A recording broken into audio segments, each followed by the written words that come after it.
Assalamualaikum everybody, welcome back to my another blog video. Actually it's a mini blog video actually. So আমার পিছনে ব্যাকগ্রাউন্ডে যে দেখতে পারতেছেন যে অনেকগুলা শিল্প কি না আমি কি বলতে পারছি না কারো কাজ বেবি নাকি আমি এক্স্যাক্টলি জানি না, বাট এই যে দেখতে পাচ্ছেন চলো বাংলাদেশ লেখা এগুলা কিন্তু হয়েছিল, সব ধরনের ছবিগুলো আর্ট করা হয়েছিল যখন ছাত্র আন্দোলন হয়েছিল।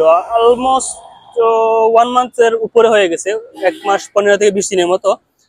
যখন ছাত্র আন্দোলন হয়েছিল, আমাদের সরকারকে যখন তার ক্ষমতা থেকে নামানো হয়েছিল, তখন কিন্তু ছাত্ররা ঐক্যবদ্ধ হয়ে একসাথে কাজ করেছিল, যার ফলে আমরা এই বর্তমানে একটা সুন্দর সুশৃঙ্খল একটা বাংলাদেশে বাস করতে পারতেছি, স্বাধীন বাংলাদেশ। আমরা এই ছাত্র আন্দোলন থেকে বুঝতে পারতেছি যে কোনো জিনিস যদি ঐক্যবদ্ধ হয়ে করা হয় তাহলে কিন্তু তার বিজয় সুনিশ্চিত হয় আর না হয় প্রায় 90% কিন্তু নিশ্চিত।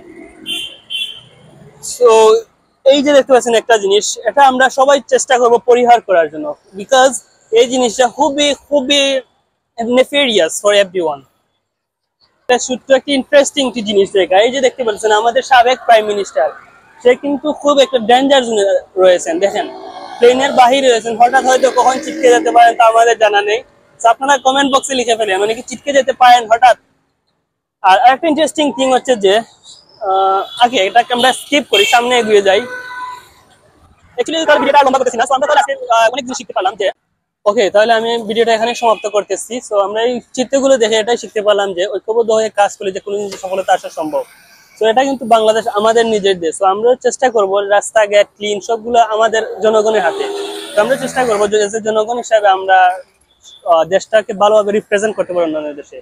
আর আমার দেশ এই যে চায়ের শহর সিলেটকেও আমরা ট্রাই করবো, যেহেতু আমরা সিলেটে আছি সিলেটকেও ট্রাই করবো আমরা সিলেটের বাইরেরা যারা আছি সবাই একসাথে ভাবে সম্মিলিতভাবে কাজ করা, শুধু সিলেটের জন্য না পুরো বাংলাদেশের জন্য। তাহলে আজকের মতো এখানে বিদায় নিচ্ছি।